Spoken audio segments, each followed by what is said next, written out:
चलिए दोस्तों, टाइम को वेस्ट ना करते हुए शुरू करते हैं टर्म 1 एग्जाम के लिए केमिस्ट्री का वन शॉट वीडियो। पहला चैप्टर है केमिकल रिएक्शंस एंड इक्वेशंस। इसके अंदर हमें सबसे पहले समझना है केमिकल रिएक्शन क्या होती है। कोई भी ऐसा प्रोसेस जिससे हम पुराने सब्सटेंस से नया सब्सटेंस बना दें और उस नए सब्सटेंस की प्रॉपर्टी जो है वो पुराने सब्सटेंस से डिफरेंट हो। समझिए मेरी बात को, ये मेरे पास एक पुराना सब्सटेंस था, इसे मैंने कुछ ऐसा किया कि मुझे नई चीज मिल गई और इसकी प्रॉपर्टी जो है वो इससे डिफरेंट है। तो मैं ये जो प्रोसेस हुआ ना, इसको मैं बोलूंगा केमिकल रिएक्शन। इसके बारे में हमें पूरा चैप्टर पढ़ना है, तो आगे आपको पूरा का पूरा क्लियर हो जाएगा अगर आपको अभी समझ में नहीं आया है तो। ठीक है, आगे हम बहुत सारे रिएक्शंस भी पढ़ेंगे जिससे कि आपको बहुत ज्यादा क्लियर ये चीज हो जाएगी। ठीक है, अब यहाँ पे बेसिकली होता क्या है, यहाँ पे पुराने बॉन्ड टूट जाते हैं और नए बॉन्ड बन जाते हैं। ओल्ड केमिकल बॉन्ड टूट जाते हैं और न्यू केमिकल बॉन्ड्स का फॉर्मेशन होता है। अब ये कैसे होता है, बॉन्ड क्या होते हैं वो हम आगे पढ़ेंगे, थोड़ा सा सब्र रखो, समझ जाएगा। अभी फिलहाल रट लो इस चीज को कि पुराने बॉन्ड टूटते हैं नए बॉन्ड बनते हैं। जो चीजें रिएक्ट करते हैं उनको बोलते हैं रिएक्टेंट, जो चीजें बनती हैं उनको बोलते हैं प्रोडक्ट। यानी कि मान लो ये और ये रिएक्ट कर रहे हैं आपस में और मुझे मिल गया ये। ठीक है, समझ रहे हैं मेरी बात को, ये दोनों आपस में रिएक्ट कर रहे हैं तो इसे इन दोनों को मैं बोलूंगा रिएक्टेंट्स। क्या बोलूंगा इनको? रिएक्टेंट्स। ठीक है, और जो चीज हमें मिल रही है इसको मैं बोलूंगा प्रोडक्ट। क्या बोलूंगा? प्रोडक्ट। जिस चीज का फॉर्मेशन हो रहा है उसे हम बोलते हैं प्रोडक्ट। ठीक है, रिएक्टेंट और प्रोडक्ट आपको समझ में आ गया होगा। अब आगे बढ़ते हैं, कुछ केमिकल रिएक्शंस के हमारे पास एग्जांपल दे रखे हैं। और हाँ, ये जो पीडीएफ है ना, ये जो पीडीएफ है ये मैंने ओसवाल की वेबसाइट पे से लिया है। आप चाहो तो आप भी ले सकते हो, नहीं तो मैं आपको पूरा पढ़ा ही रहा हूँ, ओसवाल की वेबसाइट पे आपको मिल जाएगा। केमिकल रिएक्शन से कुछ एग्जांपल दे रखे हैं। पहला है digestion of food, respiration, rusting of iron, burning of magnesium ribbon. Magnesium ribbon की बर्निंग की इक्वेशन इंपॉर्टेंट है। 2mg, लिख लो भाई, कॉपी में लिख लो जल्दी से। 2mg प्लस O2, ठीक है, गिव्स क्या देता है भाई? 2mg plus O2, 2mgO, 2mgO। ठीक है, बर्निंग का मतलब क्या है? बर्निंग का मतलब है कि ऑक्सीजन के साथ रिएक्ट करा दो। जब भी बर्निंग आ जाए केमिस्ट्री में जब भी बर्निंग नाम का शब्द आपके सामने आ जाए तो आप सीधा केमिकल रिएक्शन करा दो। किसके साथ? किसके साथ? ऑक्सीजन के साथ। तो भैया मैग्नीशियम के रिबन का हमने ऑक्सीजन के साथ रिएक्शन कराया तो हमें मिल गया मैग्नीशियम ऑक्साइड। ठीक है, सिंपल सी बात है, यहाँ में कोई बड़ी बात तो हद ना है। ठीक है, आगे बढ़े। फॉर्मेशन ऑफ कर्ड, कर्ड का फॉर्मेशन भी एक क्या होता है? केमिकल रिएक्शन ही होता है। आगे बढ़िए, यहाँ पे कुछ केमिकल रिएक्शंस की कुछ ऑब्जर्वेशंस दे रखी हैं जो कि आपको केमिकल रिएक्शन में देखने को मिलती है। पांचों की पांचों यहाँ पे नहीं मिलती हैं हमें किसी भी रिएक्शन में, हो सकता है मिल भी जाए, मतलब इनमें से एक दो तो आपको जरूर मिलेगी किसी भी केमिकल रिएक्शन के अंदर देखने को। पहला है change in state, state change हो सकती है, सॉलिड से लिक्विड, लिक्विड से गैस, गैस से सॉलिड, कुछ भी हो सकता है भाई। कलर भी चेंज हो सकता है, एवोल्यूशन ऑफ गैस भी हो सकता है, चेंज इन टेम्परेचर भी हो सकता है और फॉर्मेशन ऑफ प्रेसिपिटेट भी हो सकता है। अब ये प्रेसिपिटेट क्या होता है? प्रेसिपिटेट एक इनसॉल्यूबल सॉल्ट होता है, एक ऐसा सॉल्ट होता है जो कि सॉल्यूबल नहीं होता, इनसॉल्यूबल होता है। वो मतलब घुलनशील नहीं होता, वो मिल नहीं सकता पानी में या फिर किसी और सब्सटेंस में। ठीक है, समझ गए मेरी बात को? इस प्रेसिपिटेट के बारे में हमें आगे और बात करनी है। अब समझते हैं कि केमिकल इक्वेशन क्या होती है। केमिकल इक्वेशन क्या होती है? मान लो मैंने कार्बन का रिएक्शन कराया ऑक्सीजन के साथ, या फिर हम इसे बोलते हैं बर्निंग ऑफ कोल। बर्निंग का मतलब क्या समझाया था मैंने आपको? बर्निंग का मतलब ऑक्सीजन के साथ रिएक्शन कराना, हम कोल को बर्न कर रहे हैं। ठीक है, तो C plus O2 gives CO2। ठीक है, इस रिएक्शन को बोलते हैं हम बर्निंग ऑफ कोल। ठीक है, तो C plus O2 gives CO2। तो यहाँ पे रिएक्टेंट क्या क्या है? कार्बन और ऑक्सीजन, और प्रोडक्ट क्या है? Carbon dioxide. ठीक है, ये है आपका रिएक्टेंट और ये है आपका प्रोडक्ट। ये जो सिस्टमेटिक वे है जिसे मैंने इक्वेशन को लिखा है इसको बोलते हैं हम केमिकल इक्वेशन। ये जो रिएक्शन को लिखने का सिस्टमेटिक वे जो होता है उसे हम बोलते हैं केमिकल इक्वेशन। यहाँ पे हम क्या क्या करते हैं? हम यहाँ पे बैलेंसिंग भी करते हैं। बैलेंस यानी कि number of atoms on left hand side is equal to number of atoms on right hand side. वो हम आगे पढ़ेंगे, थोड़ा सा सब्र करो। यहाँ पे हम क्या क्या इनकी स्टेट भी लिख देते हैं कि भैया ये सॉलिड है, ये यहाँ पे गैसियस है, ब्रैकेट में लिखते हैं ना, ये सॉलिड है, ये गैसियस है, ये भी जो है आपकी गैस स्टेट है। ठीक है, ये चीजें आपकी होती हैं। समझ गए मेरी बात? तो ये हमें आपको बताना है कि भैया केमिकल इक्वेशन को बैलेंस कैसे करते हैं और उनकी स्टेट को कैसे लिखा जाता है। तो केमिकल इक्वेशन को हम लिखते कैसे हैं? हम रिएक्टेंट लिखते हैं लेफ्ट हैंड साइड में और प्रोडक्ट लिखते हैं राइट हैंड साइड में। इसको देखो, यहाँ पे देखो, रिएक्टेंट लिखे हुए लेफ्ट हैंड साइड में और प्रोडक्ट लिखे हुए यहाँ पे राइट हैंड साइड पे। रिएक्टेंट के बीच में हम प्लस का साइन बना देते हैं, फिर उसके बाद हम एक एरो बनाते हैं यहाँ पे, और उसके बाद प्रोडक्ट लिखते हैं और उनके बीच में भी एक प्लस का साइन बना देते हैं। ये चीजें तो बहुत ही सिंपल है और सबको पता भी होगी, क्योंकि कल का एग्जाम है और आपको ये भी नहीं पता कि रिएक्टेंट के पीछे प्लस का साइन लगाया जाता है और रिएक्टेंट को लेफ्ट हैंड साइड में और प्रोडक्ट को राइट हैंड साइड में लिखा जाता है। तो भैया थोड़े से खतरे की बात है, थोड़ा सा ध्यान दो पढ़ाई पे, ठीक है। चलिए आगे बढ़ते हैं। ये सब चीजें आपको समझ में आई। यहाँ पे हम जो फिजिकल स्टेट्स भी लिखते हैं कि भैया गैसियस है, सॉलिड है, लिक्विड है, क्या है स्टेट है, और एक्वस स्टेट भी होती है। अब ये सॉलिड, लिक्विड, गैसियस और एक्वस स्टेट कौन कौन सी होती हैं वो बात करते हैं हम। बैलेंसिंग भी सीखेंगे, पर थोड़ा सा रुको। ये मेरे पास एक इक्वेशन है। सॉलिड स्टेट का मतलब है वो सॉलिड है, लिक्विड का भी मतलब होता है लिक्विड, गैसेस का मतलब भी गैस होता है, आपको पता है। एक्वस का मतलब होता है किसी भी सॉल्यूशन को अगर आप पानी में मिला देते तो हम उसे बोलते हैं एक्वस स्टेट। किसी भी सॉल्यूशन को अगर आप पानी में मिला दोगे तो हम उसे बोलेंगे एक्वस स्टेट। यानी कि मान लो मैंने NaCl लिया, NaCl क्या होता है भाई, नमक होता है, ठीक है, नमक होता है जो आपके घर में होता है, NaCl, sodium chloride, common soda जैसे हम बोलते हैं। इसको पानी में मिला दो, ठीक है, तो हम उसे बोलेंगे एक्वस NaCl, या फिर उसे हम ब्राइम भी बोलते हैं। जब हम NaCl को पानी में मिला देते हैं तो उसे हम ब्राइम बोलते हैं, ये चीज याद रखना, ठीक है। एक्वस NaCl बोलेंगे हम उसे। और मान लो Fe3O4 है, इसे हम पानी मिला दें, इसे बोलेंगे एक्वस Fe3O4, ठीक है। आगे बढ़ते हैं। अब बैलेंसिंग कैसे करते हैं। मेरे पास एक सिंपल इक्वेशन है, Fe + H2O gives Fe3O4 + H2, Fe + H2O gives Fe3O4 + H2। ये सिंपल एक इक्वेशन है मेरे पास। मैं क्या करूंगा, एक टेबल बनाऊंगा इस प्रकार से, ठीक है, एक टेबल बनाऊंगा। वहां पे मैं तीनों एलिमेंट के नाम लिख लूंगा कि मेरे पास एक आयरन है, एक हाइड्रोजन है, एक ऑक्सीजन है, ठीक है। अब मैं यहाँ पे क्या लिखूंगा, सबसे पहले लिखूंगा कि लेफ्ट हैंड साइड में कितने मेरे पास रिएक्टेंट है, मतलब कितने एटम्स है, रिएक्टेंट में कितने एटम्स है। जैसे यहाँ पे आप देख सकते हो, बहुत ही सिंपल है यार, बहुत सिंपल है। थोड़ा सा फोकस करो, सामने देखो यार, सामने देखो, मोबाइल फोन में देख रहे हो, लैपटॉप में देख रहे हो, जिसमें भी देख रहे हो, सामने देखो, इधर उधर मत देखो, कल एग्जाम है आपका।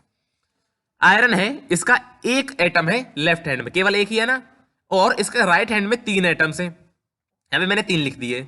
हाइड्रोजन है, इसके 2 एटम है लेफ्ट हैंड में, H2 है, और राइट हैंड में इसके 2 ही हैं, तो बिल्कुल सही बात है, यहाँ पे 2 लिख दिए मैंने। ऑक्सीजन का एक ही है लेफ्ट हैंड में, और राइट हैंड में यहाँ पे 4 है, तो यहाँ पे मैंने 1 और 4 लिख दिए। सिंपल, बहुत ही सिंपल है। अब मैं यहाँ पे क्या करूंगा, मुझे बैलेंस करना है इसे। तो भाई एक बात बताओ मुझे, सबसे पहले मैं ऑक्सीजन को करता हूँ, किसी को भी कर सकते हो आप चाहो तो, किसी को भी कर लो। सबसे पहले ऑक्सीजन को करता हूँ। हाइड्रोजन तो बैलेंस है 2 और 2, यहाँ पे 1 है, यहाँ पे 3 है, यहाँ पे 1 है, यहाँ पे 4 है, ठीक है। अगर मुझे यहाँ पे और यहाँ पे बराबर करना है तो क्या करूंगा मैं, सिंपल, यहाँ अगर मैं 4 का मल्टीप्लाई कर दूं 1 में तो यहाँ पे 4 हो जाएगा, यहाँ पे 4 हो जाएगा। तो मैंने यहाँ पे 4 का मल्टीप्लाई कर दिया। 4 का मल्टीप्लाई होता कैसे है, मैं एक बार इक्वेशन को लिख दूं यहाँ पे, एक बार मैं आपकी तसल्ली के लिए यहाँ पे इस इक्वेशन को जल्दी से लिख देता हूँ, जिससे आपको समझाने में मुझे भी आसानी हो। Fe + H2O gives Fe3O4 + H2, ठीक है। अब यहाँ पे क्या हुआ कि ऑक्सीजन है, मुझे 4 से मल्टीप्लाई करना है, तब जाके ऑक्सीजन बैलेंस होगी। तो 4 से मल्टीप्लाई कैसे करूंगा, यहाँ 4 लगा दूं, क्या आप चाहते हो कि मैं यहाँ पे 4 लगा दूं, यहाँ पे ऐसे 4? नहीं भाई, ये तो गड़बड़ हो जाएगी, ऐसा तो हमने कहीं भी नहीं देखा बैलेंसिंग में। तो भैया मैं ऐसा बिल्कुल भी नहीं करने वाला हूँ, ये बेवकूफी आप बिल्कुल भी ना करें। 4 में कहाँ पे लगाऊंगा, सामने, यहाँ पे लगता है। जब भी बैलेंसिंग करते हो 4 हम यहाँ पे सामने लगाते हैं। अब देखना, मेरी बात को समझना ठीक से।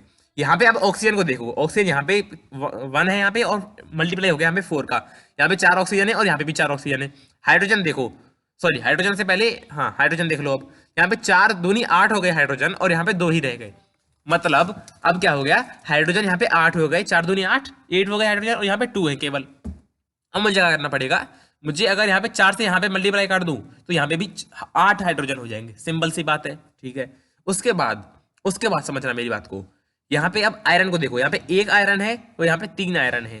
तो मैं क्या करूंगा कि यहाँ पे 3 का मल्टीप्लाई कर दूंगा, सिंपल हो गई इक्वेशन बैलेंस। गिन लो, 3 आयरन 8 हाइड्रोजन 8 हाइड्रोजन, और यहाँ पे 4 ऑक्सीजन और 4 ऑक्सीजन, बिल्कुल इक्वेशन बैलेंस हो चुकी है। यही हमारी इक्वेशन है बैलेंस्ड।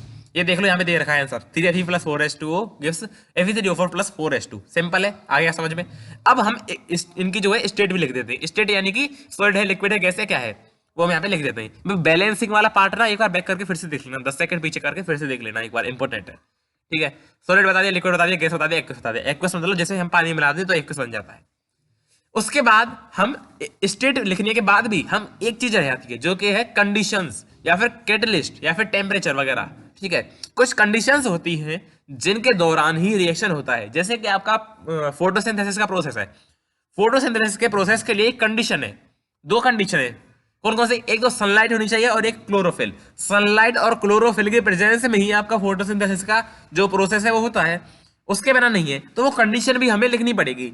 ठीक है, क्या लिखेंगे हम, एरो के ऊपर जो है कंडीशन को लिख देंगे, जो हमने एरो बनाया था रिएक्टेंट और प्रोडक्ट के बीच में, उसके ऊपर लिखेंगे और नीचे लिख देंगे। ऊपर लिख दिया मैंने सनलाइट, नीचे लिख दिया मैंने क्लोरोफिल।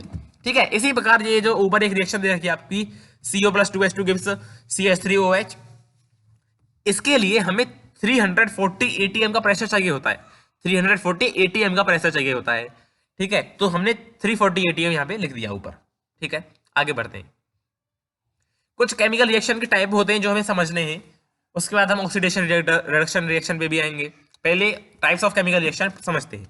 केमिकल रिएक्शन के बहुत सारे टाइप्स हैं, हमें मेनली 4-5 ही पढ़ रहे हैं यहाँ पे। पहला है कॉम्बिनेशन रिएक्शन। कॉम्बिनेशन में क्या होता है कि एक है मेरे पास ए और एक है मेरे पास बी, दोनों का रिएक्शन कराया और मुझे मिल गया ए बी, सिंपल मिल गया मुझे ए बी। तो ये हो गया कॉम्बिनेशन, मतलब दो या दो से ज्यादा रिएक्टेंट रिएक्ट करके एक सिंगल प्रोडक्ट बना रहे हैं, तो हम उसे बोलते हैं कॉम्बिनेशन रिएक्शन। ठीक है, एग्जाम्पल दे रखे हैं बर्निंग ऑफ कोल, जिसका मैंने आपको बताया था C+O2 गिव्स CO2। बर्निंग का मतलब होता है ऑक्सीजन के साथ रिएक्शन कराना, तो कोल का हमने बर्निंग किया तो हमें CO2 यानी कार्बन डाइऑक्साइड गैस मिल गई। Formation of water, 2H2+O2 gives 2H2O। ठीक है, तो एक ही प्रोडक्ट बन रहा है, यहाँ पे देख लो, केवल एक ही आपको प्रोडक्ट दिखाई दे रहा है, ऐसा तो है नहीं 2-3 प्रोडक्ट बन रहे हैं, सिंगल प्रोडक्ट यहाँ पे बनता है। ठीक है, और एग्जाम्पल देख लो यहाँ पे CO+H2O gives CaOH plus heat. अब कहो यहाँ तो हीट निकल रही है, तो हीट निकल रही है ना, कोई सब्सटेंस थोड़ी मिल रहा है हमें, हीट निकल रही है ना, तो केवल एक ही सब्सटेंस है, सिलेक्ट लाइम। ये रिएक्शन इंपॉर्टेंट है, quick lime plus water gives slaked lime. ठीक है, CO+H2O गिव्स CaOH का होल ट्वाइस प्लस हीट।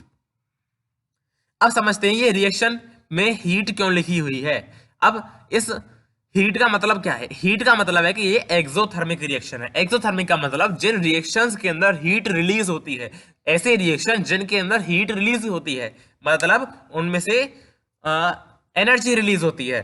ठीक है, उनको बोलते हैं हम exothermic reaction. Reaction in which heat is release along with the formation of product. Product तो फॉर्म हो रहा है, उसके अलावा हीट भी वहां से निकल रही है, उसको हम बोलेंगे एक्सोथर्मिक रिएक्शन। एग्जाम्पल सबसे पहले तो ये रहा क्विक लाइम वाला। ठीक है, quick lime plus H2O gives slaked lime plus heat. दूसरी बात, एक और example, reaction of natural gas. Natural gas यानी कि मीथेन का रिएक्शन हमने कराया 2O2 के साथ, CH4 होती है आपकी methane. Methane plus 2O2, burning का मतलब ऑक्सीजन के साथ रिएक्शन कराना, तो हमें ऑक्सीजन के साथ रिएक्शन कराया, gives CO2 plus H2O plus heat. तो आप कहोगे कि ये कॉम्बिनेशन रही है, भाई नहीं है कॉम्बिनेशन, कॉम्बिनेशन खत्म हो गया हमारा, कॉम्बिनेशन रिएक्शन खत्म हो गया। अब मैं आपको बढ़ा रहा हूँ एक्सोथर्मिक रिएक्शन, उसके बाद हम एंडोथर्मिक की बात करेंगे। ठीक है, तो एंडोथर्मिक की बात बाद में करेंगे, पहले एक्सोथर्मिक की बात कर ले। तो मैं आपको क्या बता रहा हूँ कि भैया एक्सोथर्मिक में हीट रिलीज होती है, यहाँ पे आप देख सकते हो कि बर्निंग ऑफ नेचुरल गैस में भी हीट रिलीज हो रही है। रेस्पिरेशन भी एक एक्सोथर्मिक रिएक्शन है, इंपॉर्टेंट है, MCQ आने के 90% चांसेस है कि रेस्पिरेशन एक एक्सोथर्मिक होता है कि एंडोथर्मिक। बहुत सारे बच्चे गलत कर जाते हैं, यहाँ पे एक्सोथर्मिक रिएक्शन होगा, इसमें हीट रिलीज होती है। ठीक है, एक बार इस इक्वेशन को पढ़ लो वीडियो को पॉज करके। C6H12O6 plus 6O2 gives 6CO2 plus 6H2O plus energy. C6H12O6 क्या होता है, ग्लूकोज होता है, सबको पता है, सिंपल है वो।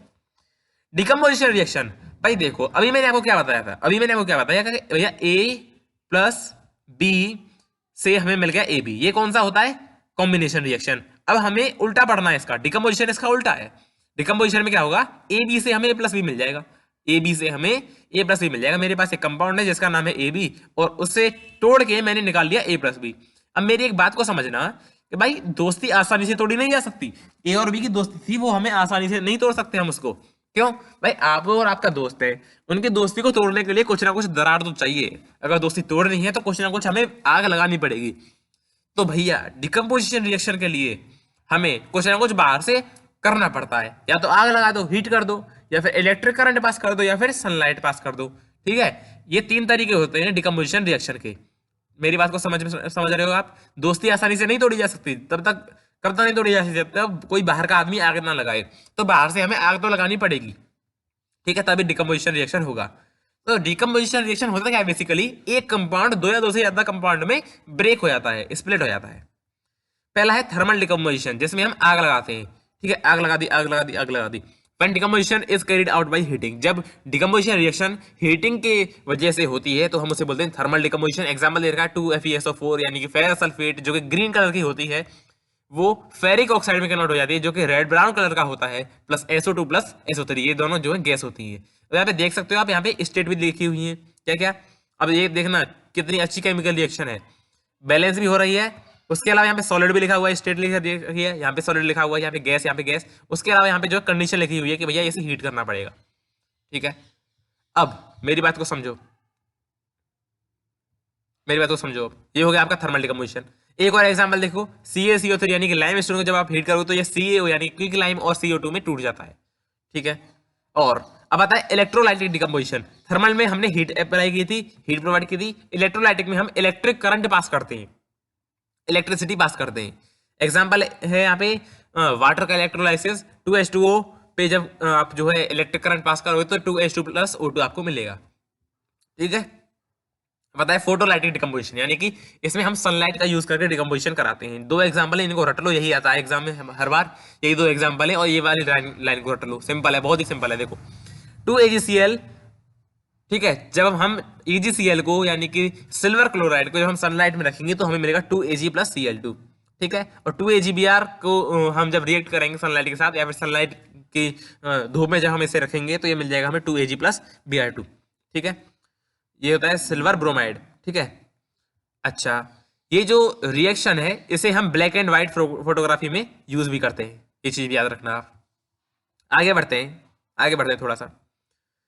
एंडोथर्मिक, अभी हमने थोड़ी देर पढ़ा था एक्सोथर्मिक, अब हम पढ़ेंगे एंडोथर्मिक रिएक्शन। एंडोथर्मिक रिएक्शन क्या होते हैं? जिनके अंदर हीट एब्जॉर्ब होती है, हीट लाइट या फिर इलेक्ट्रिसिटी की फॉर्म में एनर्जी जिनमें एब्जॉर्ब होती है उनको बोलते हैं हम एंडोथर्मिक। भैया ये जो एग्जांपल है ये आपके एंडोथर्मिक के ही तो है। यहाँ पे देखो क्या हो रहा है, यहाँ पे हीट जो है एब्जॉर्ब हो रही है, यहाँ पे हमने हीट तो प्रोवाइड कर दी, यहाँ पे हमने हीट तो प्रोवाइड कर दी, लेकिन ये हीट जागा नहीं है, एब्जॉर्ब हो गई इसके अंदर, इसे हम बोलेंगे एंडोथर्मिक रिएक्शन। ठीक है, एंडोथर्मिक समझ में आया। आगे बढ़ते हैं डिस्प्लेसमेंट रिएक्शन पे। डिस्प्लेसमेंट रिएक्शन क्या होता है? मान लो दो दोस्त हैं, एक ये वाला दोस्त है, एक ये वाला दोस्त है, इन दोनों की अच्छी दोस्ती है। ये जो ट्राइंगल वाला दोस्त है ये है टॉपर। क्या है ये? टॉपर। ये जब टॉपर है तो क्या करेगा? उस बच्चे से दोस्ती करेगा जिसके पास पैसा है, जिसके पास पैसा है। तो इस बच्चे के पास अच्छा पैसा है इसलिए इसने दोस्ती कर रखी। Take it only as a example, इसे सीरियसली बिल्कुल भी नहीं लेना है, क्योंकि कुछ बच्चे ऐसे होते हैं भाई इसे देख के कमेंट में गुस्सा हो जाने लग जाएंगे, भैया आपको ऐसा नहीं बोलना चाहिए था। एग्जाम्पल ले रहा हूँ यार, थोड़ा बहुत तो एक्सप्लेन करना पड़ता है। तो यहाँ पे क्या हो रहा है, मैंने क्या किया, क्या हुआ यहाँ पे, ट्राइंगल वाला जो है वो टॉपर है और ये जो स्क्वायर वाला है ये है पैसे वाला आदमी। इसने इसके साथ दोस्ती कर रखी है, क्यों? क्योंकि जो है टीचर सॉरी ये जो है चीटिंग करते हैं एग्जाम में, ये क्या है, इसको चीटिंग करा दिया, क्यों? क्योंकि इसके पास पैसा है। अब ये दूसरा दोस्त है, दूसरा एक बंदा है, वो चाहता है कि वो टॉपर से दोस्ती कर ले, लेकिन टॉपर क्यों दोस्ती करेगा, उसने तो पैसे वाले के साथ कर रखी है। ये कब दोस्ती कर पाएगा? जब इसके पास इससे ज्यादा पैसा हुआ। अगर इस सर्कल वाले के पास इससे ज्यादा पैसा हुआ, अगर सर्कल वाले के पास स्क्वायर वाले से ज्यादा पैसा हुआ तो वो उसे डिस्प्लेस करके ट्राइंगल से दोस्ती कर लेगा। मेरी बात को समझो, यहाँ पे जो है ये आपका पैसे वाला आदमी, ये है आपका टॉपर, ठीक है, और यहाँ पे जो है इसने रिएक्शन कराया किसके साथ किसके साथ रिएक्शन कराया? सर्कल वाले के साथ। ये और ज्यादा पैसे वाला है इससे भी ज्यादा। तो क्या हुआ, इन दोनों की दोस्ती टूट गई और जो ट्राइंगल वाला है उसने सर्कल वाले के साथ दोस्ती कर ली, सर्कल वाले के साथ दोस्ती कर ली और स्क्वायर वाले को भगा दिया। ये हो गया। आप मेरी बात समझ रहे हो? इसे बोलते हैं डिस्प्लेसमेंट रिएक्शन। जिसके पास ज्यादा पैसा है वो कम पैसे वाले को डिस्प्लेस कर देता है उसकी पोजीशन से। ठीक है, तो जो मोर रिएक्टिव मेटल होता है वो लेस रिएक्टिव मेटल को या फिर लेस रिएक्टिव एलिमेंट को वहां से डिस्प्लेस कर देता है। समझो मेरी बात को, यहाँ पे आयरन है और CuSO4 है। CuSO4 यानी कॉपर सल्फेट, जो जिसका कलर ब्लू होता है। CuSO4 यानी कॉपर सल्फेट, इसका कलर जो है ब्लू होता है। और आयरन जो है इस कॉपर से ज्यादा रिएक्टिव है, यानी कि आयरन के पास कॉपर से ज्यादा पैसा है, तो भैया वो इसे हटा देगा यहाँ से और FeSO4 यानी कि फेरस सल्फेट बना लेगा और कॉपर को यहाँ से भगा देगा। फेरस सल्फेट का कलर जो है वो ब्राउनिश होता है। कैसा होता है? ब्राउन कलर होता है इसका। ठीक है, समझ गए बात को? समझ गए मेरी बात को? ठीक है, आगे बढ़ते हैं। यही बात थी बस। यहाँ पे ये जो है आयरन जो है वो कॉपर से मोर रिएक्टिव है। अब कैसे पता चलेगा कि भैया कौन ज्यादा रिएक्टिव है कौन कम रिएक्टिव है? तो एक रिएक्टिविटी सीरीज होती है, इंटरनेट पे डाल देना या फिर आपकी एनसीईआरटी बुक में दे रखी होगी रिएक्टिविटी सीरीज, KNaCAMgAlZnFeCu। ठीक है, इसको आप याद कर लेना जरूर यार, जरूर याद कर लो। अभी एक काम करो, वीडियो को पॉज करो पहले और पहले रिएक्टिविटी सीरीज को याद करो। वीडियो बाद में दिख जाएगी लेकिन रिएक्टिविटी सीरीज पहले याद करनी पड़ेगी आपको। ठीक है, वीडियो को बाद में देख लेना, पहले आप जो है रिएक्टिविटी सीरीज को याद करो। The iron nail becomes brownish in colour, ये तो बता दिया मैंने आपको। Zinc displaces copper forming zinc sulphate. ठीक है, जिंक का रिएक्शन हुआ कॉपर सल्फेट के साथ जो कि ब्लू होता है कलर में, इसने बनाया जिंक सल्फेट और कॉपर को उड़ा दिया वहां से। ठीक है, अब समझते हैं double displacement reaction. Double displacement में क्या होता है, आयंस का एक्सचेंज होता है, mutual exchange of ions. Ions कौन कौन से, यहाँ पे है सल्फेट आयन, यहाँ पे है क्लोराइड आयन। यहाँ पे ये जो सल्फेट आयन है ये चले जाएगा बेरियम के पास, और ये जो क्लोराइड आयन है ये चले जाएगा सोडियम के पास। यहाँ पे सोडियम के पास पहले सल्फेट था, वो हट गया, क्लोराइड आ गया। यहाँ पे बेरियम के पास पहले क्लोराइड था, वो हट गया, सल्फेट आ गया, म्यूचुअल एक्सचेंज हो गया। यहाँ पे बन गया BaSO4 + 2NaCl।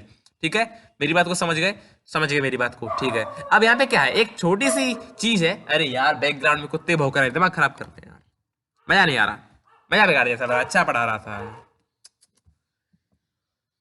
Let me focus again. चलिए शुरू करते हैं डबल डिस्प्लेसमेंट रिएक्शन। यहाँ पे क्या हुआ था कि भैया म्यूचुअल एक्सचेंज हुआ था आयंस का, और भैया यहाँ पे जो है सल्फेट आयन इसके पास चला गया था, इसका क्लोराइड आयन इसके पास चला गया था। ठीक है, ये जो बेरियम सल्फेट है, मैंने थोड़ी देर पहले आपको बताया था कि फॉर्मेशन ऑफ प्रेसिपिटेट। तो ये जो बेरियम सल्फेट है ये एक प्रेसिपिटेट है। प्रेसिपिटेट के लिए हम ये डाउन एरो रिप्रेजेंट करते हैं, और गैस के लिए हम अप एरो रिप्रेजेंट करते हैं। प्रेसिपिटेट के लिए हम डाउन एरो रिप्रेजेंट करते हैं, और गैस के लिए हम अपवार्ड एरो रिप्रेजेंट करते हैं।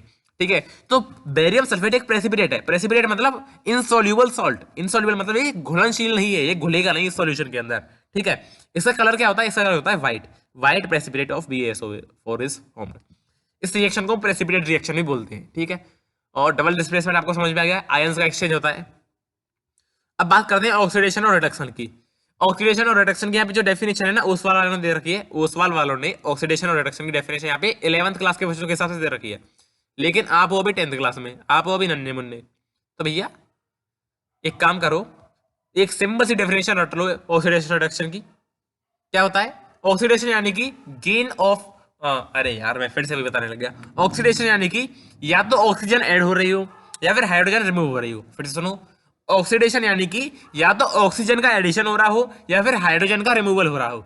ऑक्सीजन का एडिशन या फिर हाइड्रोजन का रिमूवल जब होता है तो हम उसे ऑक्सीडेशन बोलते हैं, और हाइड्रोजन का एडिशन या फिर ऑक्सीजन का रिमूवल उसे हम बोलते हैं रिडक्शन। इसको जब मैं लिख के दूंगा तो और समझ में आ जाएगा। देखो यहाँ पे कॉपर के साथ ऑक्सीजन रिएक्ट कर रहा है तो हमें मिल गया 2CuO।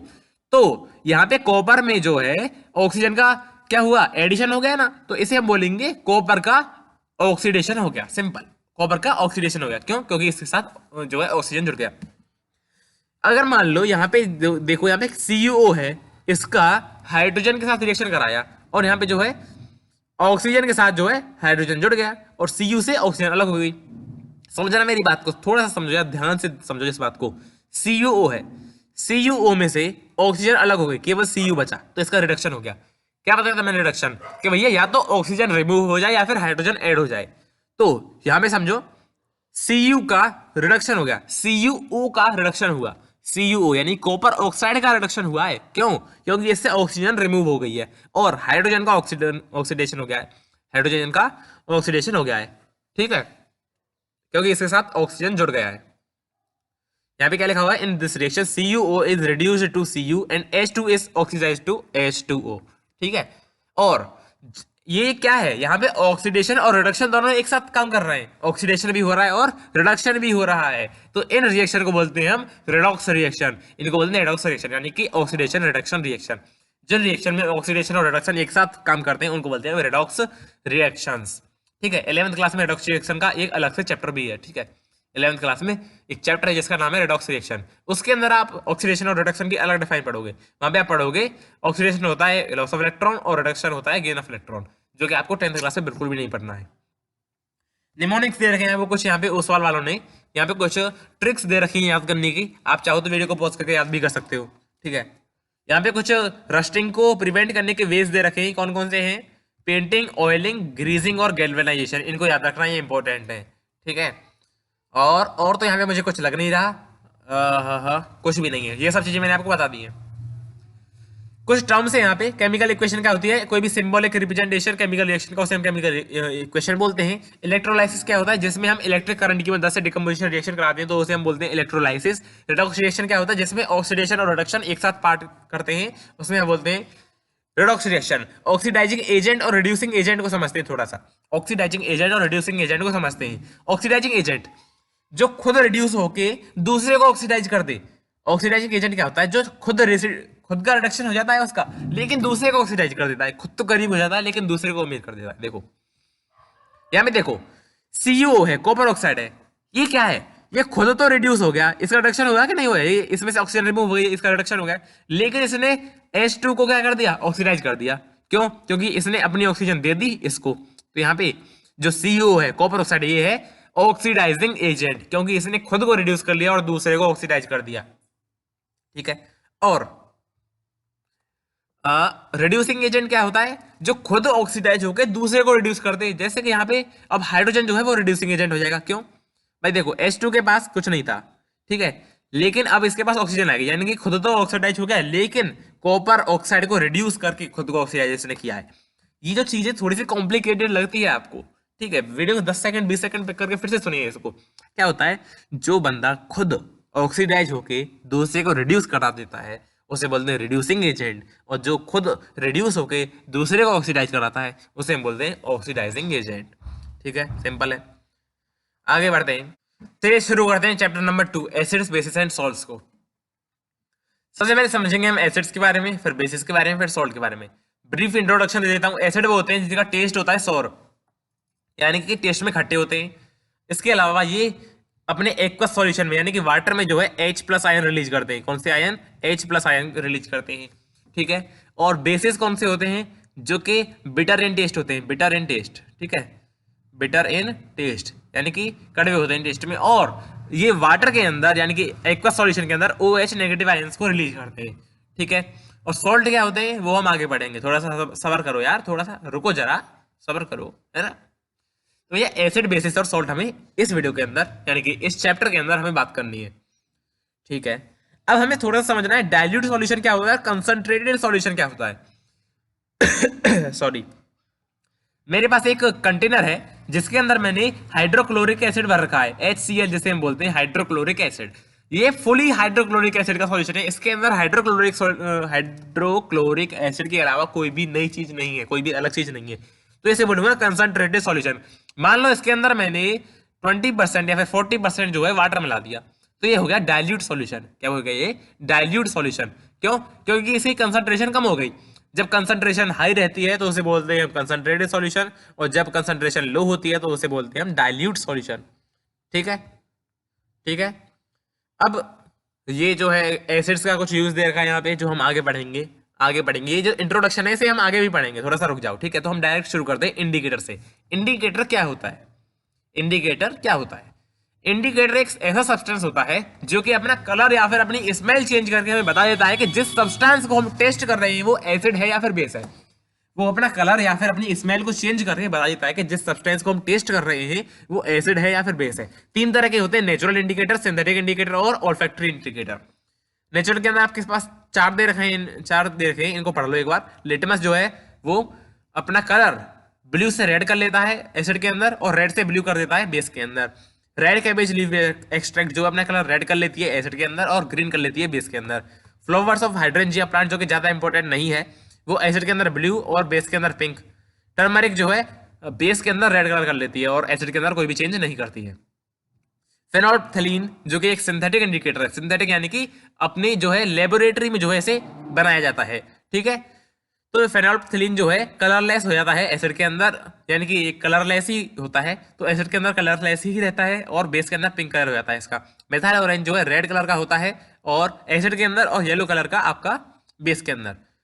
ये अब ऑल फैक्ट्री इंडिकेटर जो कि अपनी स्मेल को चेंज करके बता देते हैं। तो ऑनियन जो है कुछ ना कुछ स्मेल जो है मतलब ऑनियन जो है वो बेस के अंदर अपनी स्मेल को लूज कर देती है, और वनीला एसेंस जो है वो इसके अंदर बेसिक सॉल्यूशन के अंदर अपनी स्मेल को लूज कर देता है, और क्लोव ऑयल जो है अपनी स्मेल को लूज कर देता है बेस के अंदर। ठीक है, ऑनियन कोई ना कोई स्मेल देती है, कैरेक्टरिस्टिक स्मेल देती है अपनी एसिड के अंदर, यानी कोई ना कोई कैरेक्टरिस्टिक स्मेल होती होगी ऑनियन की, जो पर्टिकुलर स्मेल होती होगी जो कि वो एसिड के अंदर देती होगी। भाई मैं तो वो स्मेल करके बता नहीं सकता। ठीक है, और वनीला और क्लोव ऑयल जो है अपनी स्मेल को वापस ले लेते हैं जब उनका हम एसिड के साथ हम उनका रिएक्शन कराते हैं, या फिर उनको हम जब हम एसिड के अंदर डालते हैं। ठीक है, ये टेबल है, आप इसे चाहो तो रट लो, कोई बड़ी बात नहीं है इसके अंदर। आगे बढ़ते हैं, समझते हैं मेन जो चैप्टर है हमारा। इससे पहले एक चीज है जो कि आपको समझनी है कि भैया किस चीज के अंदर कौन सा एसिड मिलता है। तो समझो मेरी बात को। यार भूल गया क्या बता रहा था मैं। हाँ, कौन सा एसिड किस चीज के अंदर मिलता है।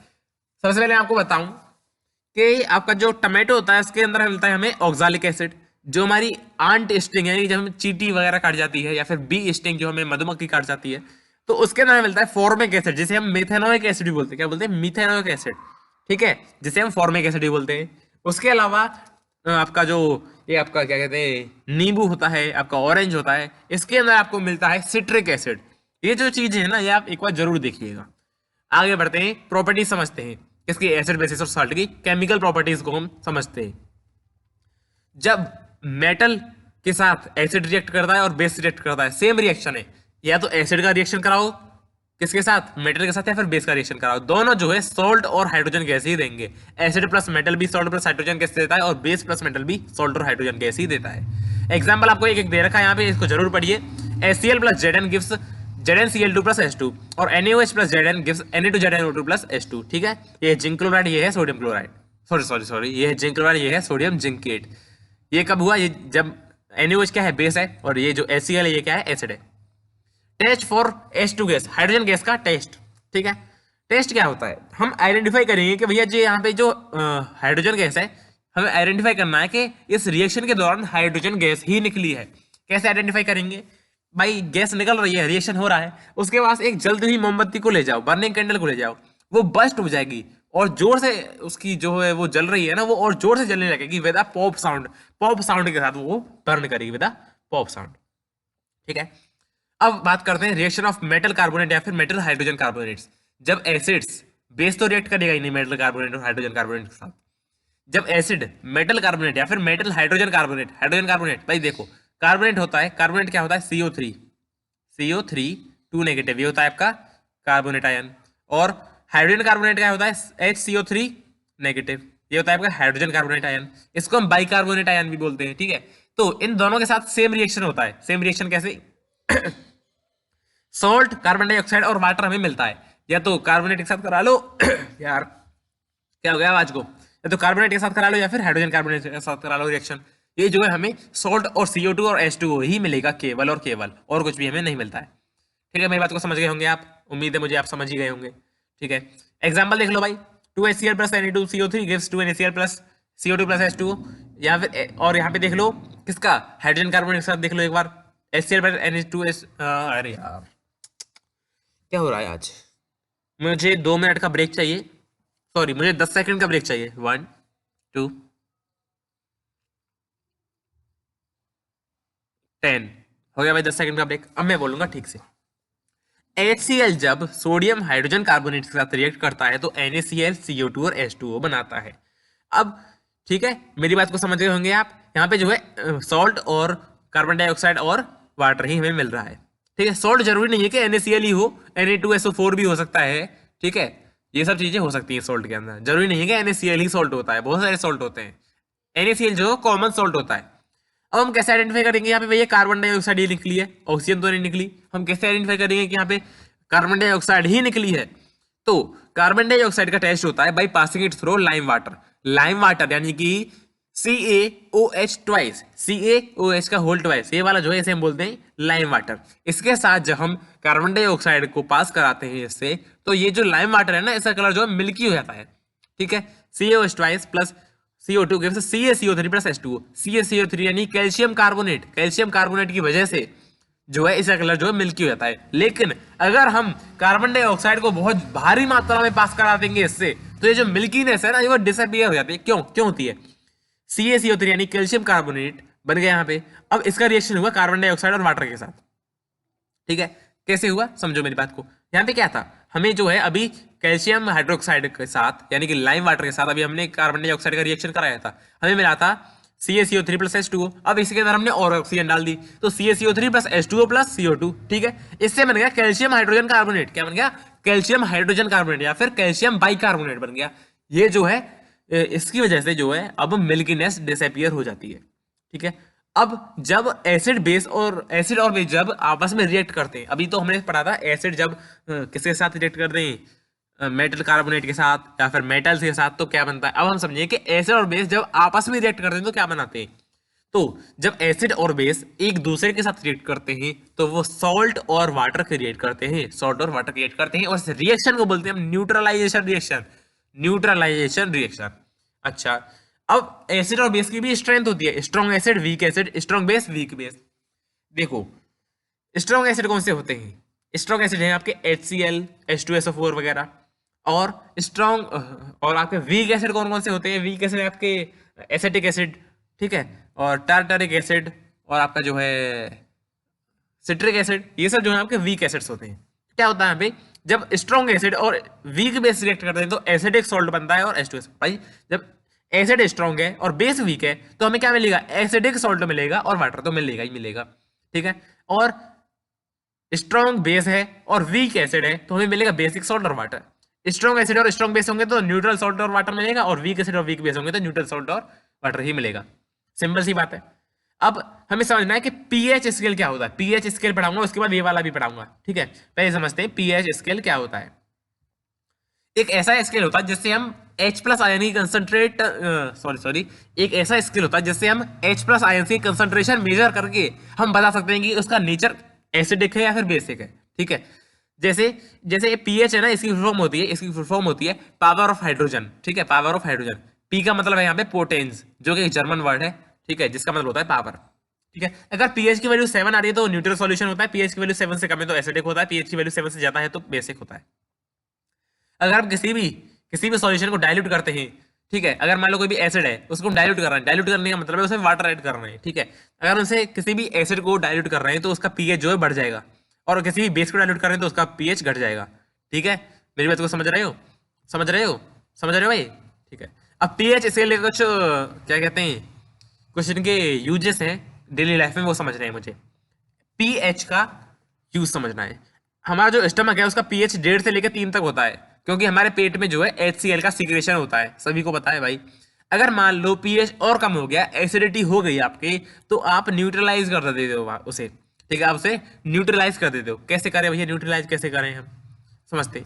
मिल्क ऑफ मैग्नीशियम हम जो है पी लेते हैं। ये क्या होता है? एक एंटासिड होता है। एंटासिड मतलब जो है हमारे एसिड के साथ रिएक्ट करके वो जो है सॉल्ट और वाटर बना लेता है। यानी कि ये जो मिल्क ऑफ मैग्नीशिया है, इसका नेचर क्या होता है? इसका नेचर होता है बेसिक, ठीक है, बेसिक इसका नेचर होता है, ठीक है। तो भैया ये जो बेस है, ये बेस है, तो ये क्या करेगा? एसिड के साथ रिएक्ट करेगा, और एसिड के साथ रिएक्ट करके बेस जो है वो सॉल्ट और वाटर बना लेगा। ये क्या खुल गया? गलती से प्रिंट पे क्लिक हो गया और ये प्रिंट का ऑप्शन आ गया, कैंसिल करो इसे, ठीक है। मेरी बात को समझ गए? बेसिक नेचर होता है किसका? मिल्क ऑफ मैग्नीशिया का, जो कि हमारे पेट में जो एसिड है उसके साथ रिएक्ट करेगा और सॉल्ट और वाटर बना देगा, न्यूट्रलाइजेशन रिएक्शन हो जाएगा और एसिडिटी जो है आपकी खत्म हो जाएगी। आपका इनो जो होता है उसके अंदर भी वही चीज होती है। कोल्ड ड्रिंक, चॉकलेट और स्वीट जो है टीथ के लिए हार्मफुल क्यों होती है? भाई क्यों बोलते हैं भैया चॉकलेट मत खाओ, दांत खराब हो जाएंगे? क्योंकि वो जो है मान लो दांत के अंदर जमी रह गई, ठीक है।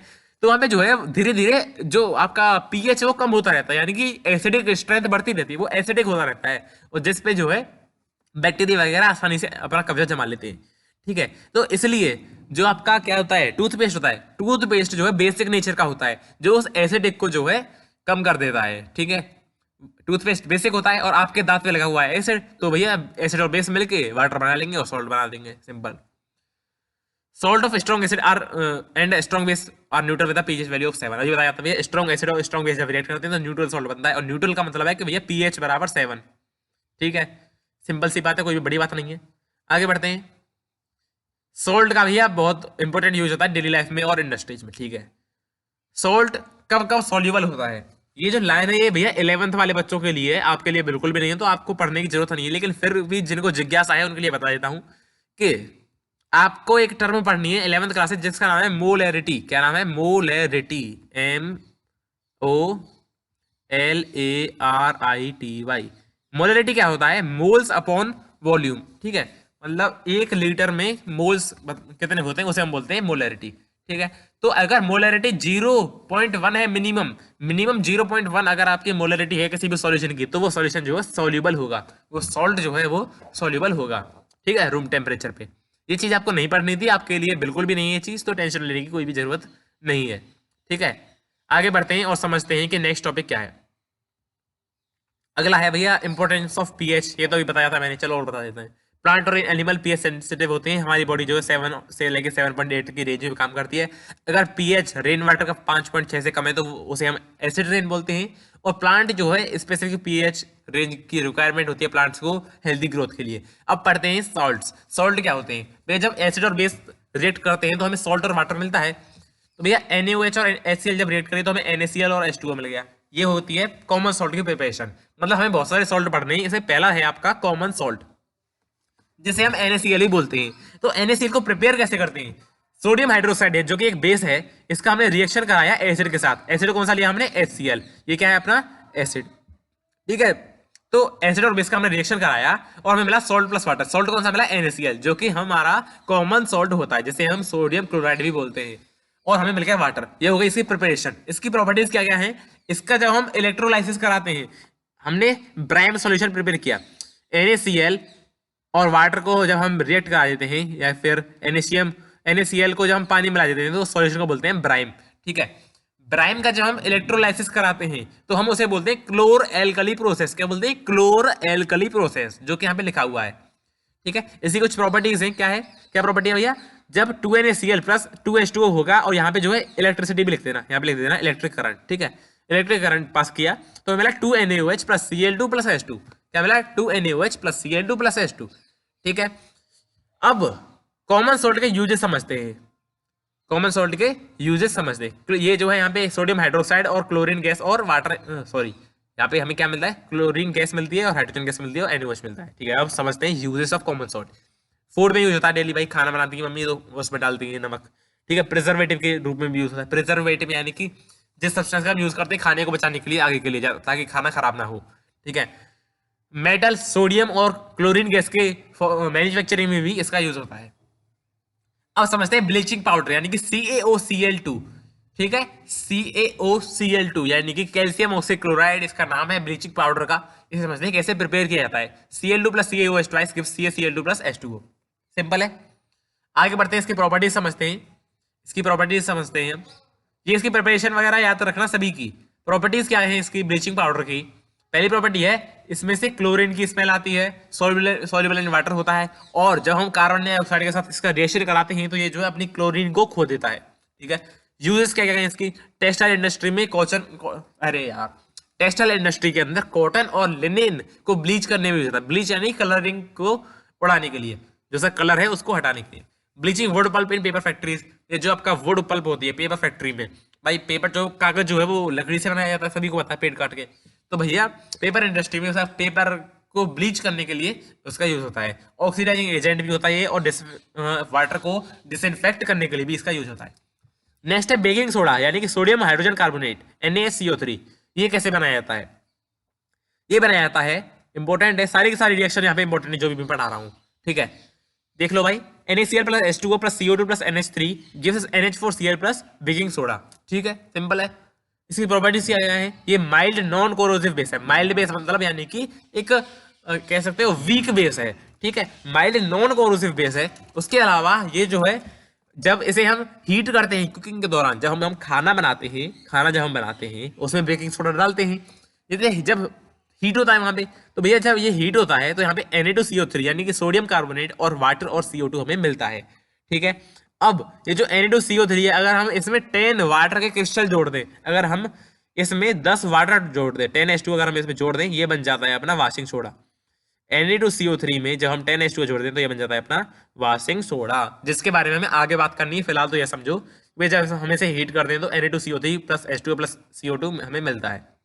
ठीक है, इसका यूज क्या है? बेकिंग पाउडर बनाने के लिए। ठीक है, बेकिंग सोडा से हम बेकिंग पाउडर बना सकते हैं।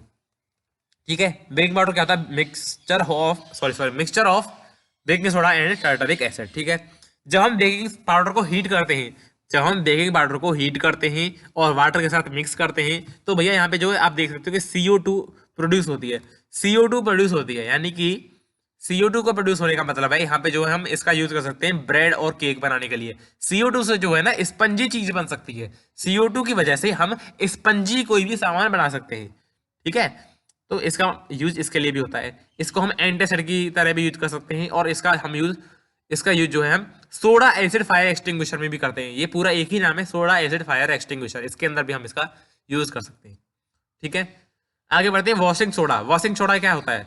जब हमने इसकी प्रिपरेशन समझ लो सबसे पहले, वॉशिंग सोडा की आप पहले तो प्रिपरेशन समझो क्या होता है इसमें। देखो आपने ये जो है आपका बेकिंग सोडा है, इसको हमने हीट किया, हमें मिला Na2CO3 और H2 और CO2। अब ये जो Na2CO3 है यानी कि सोडियम कार्बोनेट, इसमें हमने वाटर के 10 क्रिस्टल जोड़ दिए। क्या बोला मैंने? पानी के 10 क्रिस्टल जोड़ दिए, ठीक है। तो ये बन गया Na2CO3.10H2, इसको हम बोलेंगे वॉशिंग सोडा। इसका हमने रिक्रिस्टलाइजेशन किया, Na2CO3 का रिक्रिस्टलाइजेशन किया। ये जो 10H2O है ना, ये जो वाटर है, इसे हम बोलते हैं water of crystallisation, water of crystallisation, ठीक है। तो भैया ये बन गया आपका वॉशिंग सोडा, समझ गए होंगे मेरी बात को, ये रही आपकी रिएक्शन। आगे बढ़ते हैं इसकी प्रॉपर्टीज क्या क्या है। ये क्रिस्टलाइन सॉलिड होता है, ट्रांसपेरेंट होता है, इसके पास 10 मॉलिक्यूल्स होते हैं ऑफ वाटर ऑफ क्रिस्टलाइजेशन। ये जो है पानी में डिसॉल्व हो जाता है, और इसका जो एक्वस सॉल्यूशन होता है वो एल्कलाइन होता है, एल्कलाइन यानी कि माइल्ड बेस, ठीक है। और ये कार्बन डाइऑक्साइड रिलीज करता है जब इसका हम रिएक्शन कराते हैं हाइड्रोक्लोरिक एसिड और सल्फ्यूरिक एसिड के साथ, ठीक है। उसके अलावा इसका हम यूज कहाँ पे करते हैं? ग्लास, सोप और पेपर इंडस्ट्री के अंदर। इसका यूज बोरेक्स की मैन्युफैक्चरिंग में भी होता है। उसके अलावा इसको हम क्लीनिंग एजेंट के यूज में भी यूज करते हैं। और फाइनल यूज है इसका removing permanent hardness of water. Water की परमानेंट हार्डनेस को रिमूव करने के लिए हम जो है वॉशिंग सोडा का यूज करते हैं। अब ये परमानेंट हार्डनेस क्या होती है? वाटर हार्ड और सॉफ्ट भी होते हैं क्या? जी बिल्कुल। वाटर दो तरह के होते हैं, हार्ड वाटर और सॉफ्ट वाटर। हार्ड वाटर यानी कि सिंपल समझ लो, जिस वाटर के साथ अगर पानी झाग ना बनाए, ये आपसे नहीं पूछेगा कि हार्ड वाटर क्या होता है, सॉफ्ट वाटर क्या होता है, लेकिन आपकी जनरल नॉलेज के लिए आपको बता रहा हूं। आप जब साबुन से हाथ धोते हो झाग बनते हैं, अगर झाग नहीं बन रहे तो समझ लो हार्ड वाटर है, ठीक है। अब हार्डनेस जो है वो दो तरह की होती है, एक तो टेम्परेरी हार्डनेस और एक होती है परमानेंट हार्डनेस। तो परमानेंट हार्डनेस को रिमूव करने के लिए हम वॉशिंग सोडा का यूज करते हैं।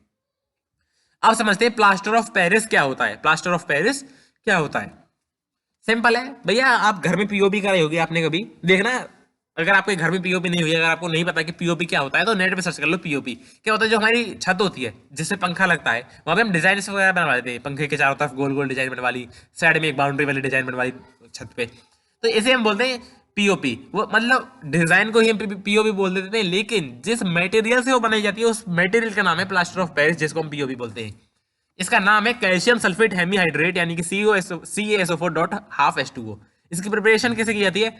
जब हम जिप्सम को हीट करते हैं, जिप्सम होती है CaSO4.2H2O, CaSO4.2H2O जिप्सम होती है। इसको हमने हीट कराया और हमें मिला CaSO4.12H2O प्लस 1.5H2O, ठीक है। इसमें से हमने 2 में से 1.5H2O गायब कर दिया। हमें ये जो है ना, ये होती है आपकी पीओपी यानी कि प्लास्टर ऑफ पेरिस हम इसे बोलते हैं, ठीक है। अब इसकी प्रॉपर्टीज होती हैं कुछ। प्रॉपर्टीज कुछ भी नहीं है, सिंपल है। अगर हम इसका रिएक्शन फिर से 1.5H2O के साथ करवा दें तो हमें फिर से जिप्सम मिल जाता है। अगर हम पीओपी का रिएक्शन फिर से 1.5H2O के साथ करा दें तो हमें फिर से जिप्सम मिल जाएगा, जो कि CaSO4.2H2O होता है। सिंपल बात है। इसके यूजेस क्या क्या है? ये जो सीलिंग्स में यूज होता है, पहली बात तो सीलिंग में यूज होता है। किसमें? सीलिंग में। सीलिंग यानी छत जो होती है हमारी, छत पे यूज होता है। दूसरी बात, डॉक्टर जो है उसमें जो आपका क्या करते हैं, प्लास्टर जो चढ़ाते हैं, प्लास्टर चढ़ाते हैं ना, फ्रैक्चर हो जाता है जब, उसमें पीओपी का यूज होता है, प्लास्टर ऑफ पेरिस का। और टॉयज वगैरह बनाने के लिए भी इसका यूज होता है। आगे बढ़ते हैं, कुछ टर्म्स दे रखी हैं, mineral acid, organic acid, strong acid, ये सब दे रखी हैं, इनको पढ़ लो एक बार। मिनरल एसिड जो एसिड हम मिनरल से प्राप्त करते हैं उनको बोलते हैं मिनरल एसिड्स। जो एसिड हम नेचर से प्राप्त करते हैं, प्लांट और एनिमल से, उनको बोलते हैं ऑर्गेनिक एसिड। जो स्ट्रॉन्ग एसिड होते हैं और वीक एसिड होते हैं उनको समझते हैं। जो एसिड वाटर में कंप्लीटली आयोनाइज हो जाए यानी कि ज्यादा से ज्यादा H+ आयन रिलीज करे, उनको बोलते हैं स्ट्रॉन्ग एसिड। एग्जांपल है मिनरल एसिड। एग्जांपल क्या क्या दोगे इसका? इसका एग्जांपल क्या दोगे? क्या एग्जांपल दोगे इसका, बताओ? HCl H2SO4, ठीक है। और वीक एसिड कौन से होते हैं? जो पार्शियली आयोनाइज होते हैं। पार्शियली आयोनाइज यानी कि H+ आयन कम अमाउंट में रिलीज करते हैं, उनको बोलते हैं वीक एसिड्स। अब स्ट्रॉन्ग बेस और वीक बेस कौन कौन से होती है? स्ट्रॉन्ग बेस जो मोर OH नेगेटिव आयंस को रिलीज करे वाटर के अंदर, उनको बोलते हैं स्ट्रॉन्ग बेस, यानी कि कंप्लीटली आयोनाइज हो जाए, ठीक है। KOH और NaOH का एग्जांपल है। वीक बेस कौन कौन से होते हैं? जो पार्शियली आयोनाइज हो या फिर लेस OH नेगेटिव आयंस को रिलीज करे वाटर के अंदर। एग्जांपल है MgOH ट्वाइस और COOH ट्वाइस। एल्कलीज क्या होते हैं? जो बेसिस वाटर में सॉल्युबल होते हैं उनको बोलते हैं एल्कलीज। एग्जांपल NaOH और KOH। Thus all alkalis are bases but all bases are not alkalis। सभी एल्कलीज जो है बेसिस होते हैं, लेकिन सभी बेस जो है वो एल्कली नहीं होते हैं, ठीक है। मेरी बात को समझ गए होंगे। अगला चैप्टर है मेटल्स एंड नॉन मेटल्स। अगला चैप्टर है मेटल्स एंड नॉन मेटल्स, ठीक है। तो सबसे पहले हम मेटल्स और नॉन मेटल्स की कुछ फिजिकल प्रॉपर्टीज देख लेते हैं जो कि इंपॉर्टेंट है। मेटल्स जो है वो सॉलिड होते हैं, ज्यादातर जो है मेटल सॉलिड होते हैं, ठीक है। कोई ऐसा मेटल जो कि सॉलिड ना हो रूम टेम्परेचर पे, कमेंट करके बताओ। उस मेटल का नाम बताओ जो कि रूम टेम्परेचर पे लिक्विड होता है, ठीक है। ठीक है, मेटल्स आर मोस्टली सॉलिड और इनकी डेंसिटी हाई होती है, डेंसिटी यानी कि मास अपॉन वॉल्यूम जो है इसकी हाई होती है, ठीक है। कम एरिया में ज्यादा अमाउंट इसमें होता है, कम वॉल्यूम में ज्यादा मास इनका होता है, मतलब डेंसिटी हाई होती है, सिंपल सी बात। इनका हाई मेल्टिंग और बॉइलिंग पॉइंट होता है, वो लस्ट्रस होते हैं और सोनोरस होते हैं। लस्ट्रस यानी कि उनमें शाइनिंग होती है, सोनोरस यानी कि बजाने में आवाज करते हैं, यानी कि आपके स्कूल में घंटा होता होगा जैसे बजाते हैं, तो भैया वो सोनोरस होता है, आवाज करता है ना, टन की आवाज होती है उसमें से। गुड कंडक्टर ऑफ इलेक्ट्रिसिटी और हीट होते हैं, ठीक है। एक काम करते हैं, चलो इनको ना पढ़ के अगर हम डायरेक्ट इनको पढ़ लें, तो अच्छा रहेगा। ये जो एक टेबल दे रखी है ना, इसे अगर हम पढ़ेंगे तो अच्छा रहेगा। लस्टर यानी कि शाइन करते हैं, मेटल्स लस्टरस होते हैं, लेकिन नॉन मेटल्स लस्टरस नहीं होते हैं। मेटल और नॉन मेटल का सीधा डिफरेंस दे रखा है, इनको हम पढ़ लेंगे तो सिंपल जो है काम बन जाएगा अपना। तो आयोडीन केवल एक ऐसा नॉन मेटल है जो कि लस्टरस होता है, बाकी सब नॉन लस्टरस होते हैं। हार्डनेस यानी कि मेटल जो है जनरली हार्ड होते हैं, लेकिन कुछ दो एक मेटल जो है वो सॉफ्ट भी होते हैं, जैसे कि सोडियम है, पोटेशियम है और लिथियम है, जिनको हम चाकू से भी काट सकते हैं। इनको कुछ मेटल्स हैं जिनका नाम है सोडियम, पोटेशियम और लिथियम, इनको जो है हम चाकू से भी काट सकते हैं। बाकी सारे मेटल जो हार्ड होते हैं, लेकिन नॉन मेटल जो है सॉफ्ट होते हैं, लेकिन एक्सेप्ट डायमंड। डायमंड क्या है, वो नॉन मेटल है लेकिन हार्डेस्ट सब्सटेंस है ऑन द अर्थ, ठीक है। डायमंड हार्डेस्ट सब्सटेंस है लेकिन वो नॉन मेटल है। ये जो है एक्सेप्शन आपको याद रखनी है, ठीक है। अब स्टेट देख लीजिए, मेटल जो जनरली सॉलिड होते हैं, लेकिन अब मैंने होमवर्क का आंसर आपको बता दिया यहाँ पे, जो मरकरी जो है वो लिक्विड होता है रूम टेम्परेचर में। अब फिर भी बता दो, कमेंट कर दो कमेंट, मन कर रहा है तो, ठीक है। नॉन मेटल जो है सॉलिड या फिर गैस के रूप में भी एग्जिस्ट करते हैं, जैसे कि ब्रोमीन है, वो लिक्विड की स्टेट में एग्जिस्ट करती है, ठीक है। और आगे बढ़े, मेलेबिलिटी यानी कि उनको हम थिन शीट्स में बीट कर करके मेलेबल कर सकते हैं। जैसे कि आपके घर में होगा एल्यूमिनियम फॉइल, आपके घर में जब आप खाना पैक करते हो तो एल्यूमिनियम फॉइल है कि नहीं है, तो हमने क्या किया, एल्यूमिनियम को इतना पीटा कि भैया वो इतने पतली शीट में कन्वर्ट हो गया जिसमें हम उसे मोड़ भी सकते हैं आराम से। तो ये गोल्ड, सिल्वर, एल्यूमिनियम जो है वो मोस्ट मेलेबल मेटल है, जिनको थिन शीट्स में कन्वर्ट कर सकते हैं। और जो नॉन मेटल्स हैं वो मेलिएबल नहीं होते हैं, वो ब्रिटल होते हैं, मतलब उनको हम अगर तोड़ते हैं तो टूट जाते हैं सीधे, ठीक है, कन्वर्ट नहीं होते हैं शीट्स में। डक्टिलिटी यानी कि हम उन्हें वायर्स में कन्वर्ट कर सकते हैं।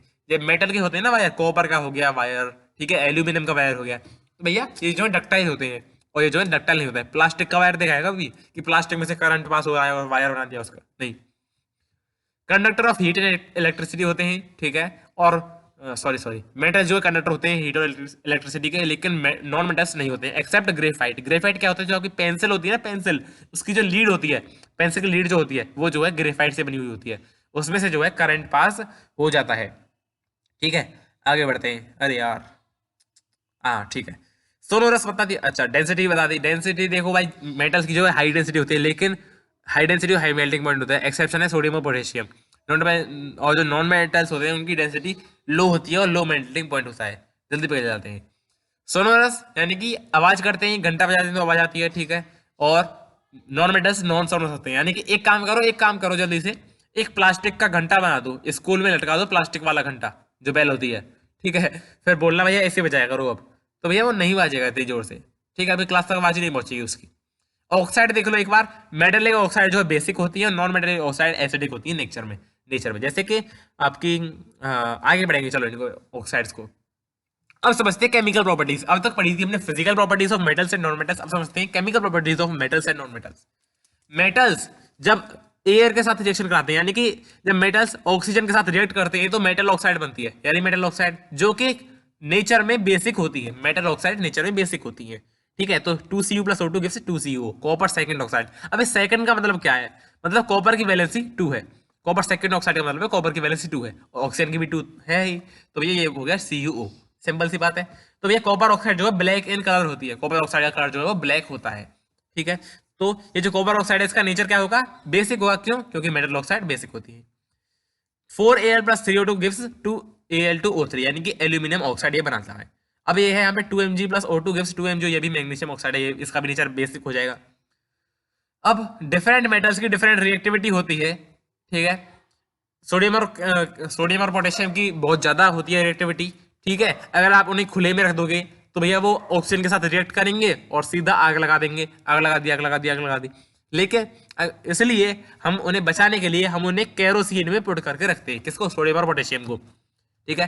अब इससे कम रिएक्टिविटी होती है मैग्नीशियम, एल्यूमिनियम, जिंक और लेड की। ये जो है क्या होता है इसमें, हम थिन लेयर ऑफ ऑक्साइड से जो है ये कवर्ड होते हैं, जिससे यहाँ पे इनका ऑक्सीडेशन नहीं होता है। ठीक है। फिर ये जो है कोई भी बेकार सब्सटेंस नहीं बनाते हैं। ठीक है। रिएक्ट नहीं करते हैं एयर के साथ। कब, जब इन पे जो है एक थिन लेयर ऑफ ऑक्साइड अपने आप ही क्रिएट हो जाती है। यानी कि यहाँ पे मैग्नीशियम की एक बॉल रखी हुई है, इस पे अपने आप ही एक लेयर जम जाएगी, किसकी, जैसे मैग्नीशियम है तो मैग्नीशियम ऑक्साइड की लेयर जम जाएगी, आपने पढ़ा भी होगा।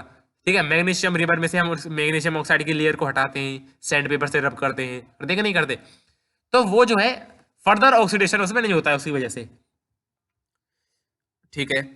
आयरन जो है वो बर्न नहीं करता हीटिंग पे, लेकिन हाँ, iron does not burn on heating but iron flames burn vigorously. लेकिन जो आयरन की फ्लेम्स होती हैं वो विगरसली यानी कि खूब खतरनाक रूप से बर्न करती हैं।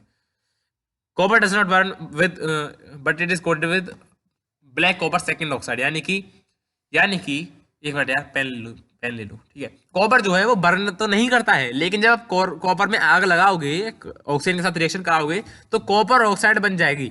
लेकिन मतलब ये है, कॉपर की एक बॉल ले लिया आपने, इसको आपने जो है रिएक्शन कराया, इसको बर्न किया एयर में, तो भैया ये जो इस पे एक लेयर जम जाएगी ब्लैक कलर की, जिसका नाम होता है कॉपर ऑक्साइड। ठीक है।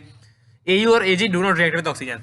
आपके जो सिल्वर और गोल्ड है, जो ऐसे मेटल हैं जो ऑक्सीजन के साथ रिएक्ट ही नहीं करते हैं, लीस्ट रिएक्टिव होते हैं। अब बात करते हैं एम्फोटेरिक ऑक्साइड क्या होती है, इंपॉर्टेंट है। एम्फोटेरिक ऑक्साइड वो मेटल ऑक्साइड होती है जो एसिड के साथ भी रिएक्ट करती हैं और बेसिस के साथ भी रिएक्ट करती हैं।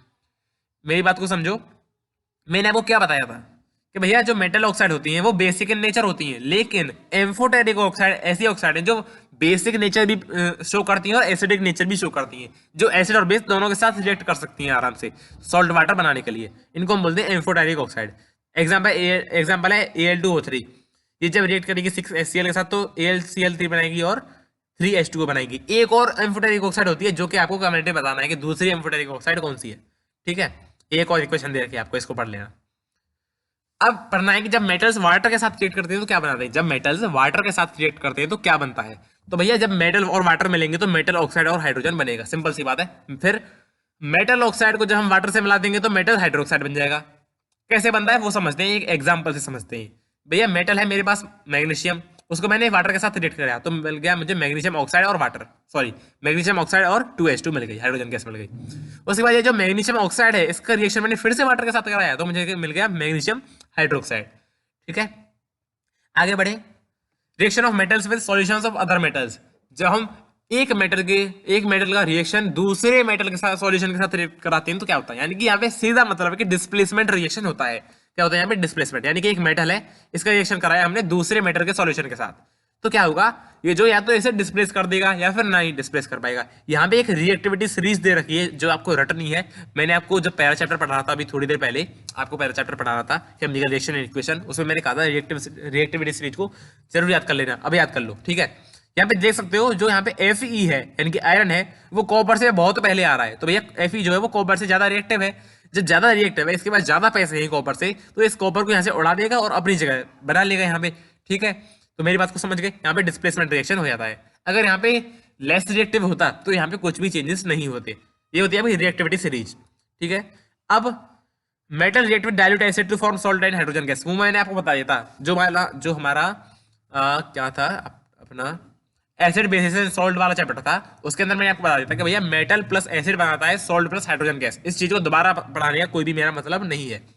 एक्वारेजिया क्या होता है, एक्वारेजिया क्या होता है, ये एक क्या कहते हैं, एक कंसंट्रेटेड सॉल्यूशन होता है। किसका मान लो मेरे पास HCl है और HNO3 है, इन दोनों को मैंने 3:1 में क्या कर दिया, मिक्स कर दिया, तो भैया एक्वारेजिया बन जाएगा। इतना स्ट्रांग होता है एक्वारेजिया, आप जिसमें इसमें अगर कोई भी चीज डाल दोगे तो वहीं की वहीं घुल जाएगी और गायब हो जाएगी। ठीक है। It can dissolve gold and platinum. Gold और प्लेटिनम जो किसी के साथ रिएक्ट ही नहीं करते, उनको अगर आप एक्वारेजिया में डाल दोगे तो पता नहीं चलेगा कि वो कहाँ कहाँ कब कब गायब हो गए।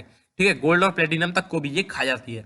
ठीक है। ये एक स्ट्रॉन्ग ऑक्सीडाइजिंग एजेंट है due to the formation of NOCl, nitrosyl chloride का फॉर्मेशन होता है, जिसकी वजह से एक स्ट्रॉन्ग ऑक्सीडाइजिंग एजेंट है। And chlorine produced by reaction of two acids. ठीक है। एलॉयज क्या होते हैं, एलोइज एक होमोजेनियस मिक्सचर होता है ऑफ टू और मोर मेटल्स, ठीक है, दो या दो से ज्यादा मेटल्स का होमोजेनियस मिक्सचर होता है। अब होमोजेनियस का मिक्सचर क्या होता है वो आप यार 10th क्लास में पढ़ चुके हो, सॉरी 9th क्लास में पढ़ चुके हो। अब इतना रिपीट नहीं कर सकता क्योंकि कल का एग्जाम है और कम से कम टाइम में मुझे ज्यादा से ज्यादा चीजें कवर करनी है, ठीक है।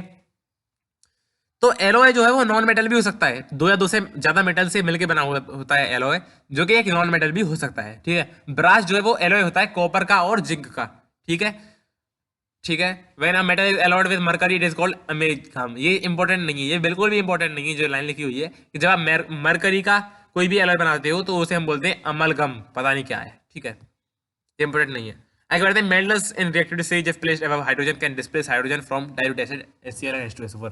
अगर मान लो ये जितने भी मेटल हाइड्रोजन से पहले हैं, Pb SnFe ZnAl MgCa Na ये जितने भी मेटल्स हैं जिनकी हाइड्रोजन से ज्यादा है रिएक्टिविटी, ये जो है हाइड्रोजन को डिस्प्लेस कर सकते हैं HCl और H2SO4 से।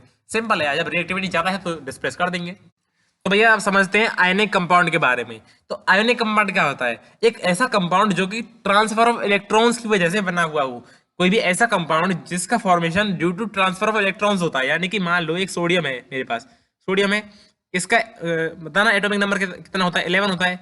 इसके पास 3 शेल होंगी इसके पास, कौन कौन सी, K L और M।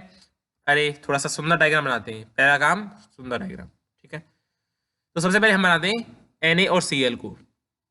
NaCl बना रहा हूँ मैं आपके लिए, आयनिक कंपाउंड समझा रहा हूँ आपको। Na का इलेक्ट्रॉनिक कॉन्फ़िगरेशन करते हैं। पहला शेल है आपका जिसके अंदर आपके 2 इलेक्ट्रॉन होंगे, एक इलेक्ट्रॉन ये रहा, एक इलेक्ट्रॉन ये रहा। दूसरा शेल है जिसके अंदर आपके पास 8 इलेक्ट्रॉन होंगे, 1 2 3 4 5 6 7 और 8, ठीक है। समझ गए ना मेरी बात को, मैं बस आपको समझाना चाह रहा हूँ। और तीसरा शेल है जिसके अंदर आपके 8 सॉरी तीसरे में बस एक ही होगा, हो गया ना, 11 हो गए ना, ठीक है। अब आपके पास है क्लोरीन जिसका पहला शेल है उसमें के अंदर 2 होंगे, दूसरा शेल है उसके अंदर 8 होंगे और तीसरा शेल है उसके अंदर होंगे 7। तीसरा शेल जो है उसके अंदर होंगे आपके 7 इलेक्ट्रॉन, 1 2 3 4 5 6 और 7, ठीक है। अब इसके पास केवल एक है, इसके पास 7 है। वो क्या चाहते हैं ये दोनों चाहते हैं कि भैया जो हमारा सबसे बाहर वाला जो सेल है ना उसके अंदर 8 इलेक्ट्रॉन ही हो, ना तो 8 से 1 कम हो ना 8 से 1 ज्यादा हो। तो ये क्या करेंगे, ये अगर इसको 1 इलेक्ट्रॉन दे देता है तो इसके पूरे 8 हो जाएंगे और इसके भी बाहर वाले में केवल 8 ही बचेंगे, ठीक है। तो सीधी सी बात है भैया, ये जो है फॉर्मेशन कर लेंगे आयनिक कंपाउंड का, आयनिक बॉन्ड बना लेंगे और जैसे बोलते हैं आयनिक कंपाउंड। समझ गए मेरी बात को? तो ये हमारे क्या हुआ, ट्रांसफर ऑफ इलेक्ट्रॉन्स हो गया, ट्रांसफर ऑफ इलेक्ट्रॉन्स हो गया। जब इसने एक इलेक्ट्रॉन दिया तो इसके पास आ गया पॉजिटिव चार्ज, इसके पास आ गया पॉजिटिव चार्ज यानी कि Na+ हो गया। और Cl ने जब एक इलेक्ट्रॉन ले लिया तो इसके पास आ गया नेगेटिव चार्ज, तो Cl नेगेटिव हो गया। तो इसे हम अब ये दोनों आपस में बॉन्ड बना लेंगे एक साथ, भाई पॉजिटिव और नेगेटिव तो आपस में अट्रैक्ट करेंगे दोनों आपस में अट्रैक्ट करेंगे और बन गया भैया NaCl बन गया। और NaCl क्या है, ये है एक आयनिक कंपाउंड बन गया NaCl। अब आयनिक कंपाउंड की कुछ प्रॉपर्टीज होती है जिनको हमें समझना है, आयनिक कंपाउंड की कुछ प्रॉपर्टीज होती हैं जिनको हमें समझना है, बहुत ही जरूरी है, इंपॉर्टेंट है, एग्जाम में पूछी जा सकती है, ठीक है। चलिए भाई समझते हैं आयनिक कंपाउंड की कौन कौन सी प्रॉपर्टीज होती हैं। तो भैया कौन से होते हैं आयनिक कंपाउंड, जिनमें ट्रांसफर ऑफ इलेक्ट्रॉन्स होता है एक मेटल से दूसरे नॉन मेटल में, ठीक है। मेटल और नॉन मेटल के बीच, मेटल कौन सा था, सोडियम था, और नॉन मेटल कौन सा था, क्लोरीन था, ठीक है। अब आयनिक कंपाउंड की प्रॉपर्टी देखो, आयनिक कंपाउंड को हम इलेक्ट्रोवैलेंट कंपाउंड नहीं बोलते हैं, ठीक है। फिजिकल नेचर है इनका, सॉलिड होते हैं और एक हार्ड होते हैं, सॉलिड होते हैं, हार्ड होते हैं, और ये जनरली ब्रिटल होते हैं, ब्रिटल यानी कि मेलिएबल नहीं होते हैं, ब्रिटल होते हैं। इनको थिन शीट्स में कन्वर्ट नहीं किया जा सकता। मेल्टिंग और बॉइलिंग पॉइंट देख लेते हैं, इनके हाई मेल्टिंग पॉइंट और हाई बॉइलिंग पॉइंट होते हैं। सॉल्युबिलिटी यानी कि वो जनरली जो है वाटर में सॉल्युबल होते हैं, और केरोसिन और पेट्रोल में जनरली इनसॉल्युबल होते हैं, ठीक है। और कंडक्शन ऑफ इलेक्ट्रिसिटी, ये इंपॉर्टेंट है, ये इंपॉर्टेंट पॉइंट है भैया। ये जो आयनिक कंपाउंड होते हैं वो केवल मोल्टन स्टेट में, यानी कि या तो मोल्टन स्टेट में या फिर अपने एक्वा सॉल्यूशन के अंदर ही इलेक्ट्रिसिटी कंडक्ट कराते हैं, यानी कि ये जो है सॉलिड स्टेट में कभी भी इलेक्ट्रिसिटी का कंडक्शन नहीं कराते हैं। नमक लो, एक डिब्बा में नमक भर लो और उसमें से इलेक्ट्रिक करंट पास करा दोगे, तुम नहीं करा पाओगे। लेकिन अगर आप नमक को पानी में मिला दोगे तो वहां से इलेक्ट्रिसिटी पास हो जाएगी। ये समझना था आपको। ऑकरेंस ऑफ मेटल डिलीट हो चुका है, ये सब डिलीट हो चुका है भैया। और अब आगे वाली जो ये टर्म्स है इनको एक बार पढ़ लो, स्क्रीनशॉट ले लो या फिर वीडियो को पॉज करके पढ़ लो, ये इंपॉर्टेंट है। तो भैया इतना ही था आज के लिए, इतना ही था आज के लिए। मिलते हैं नेक्स्ट वीडियो में। और केमिस्ट्री वाला पार्ट हमने कंप्लीट कर लिया है। नेक्स्ट वीडियो में हम फिजिक्स और बायो भी पढ़ेंगे। Thank you.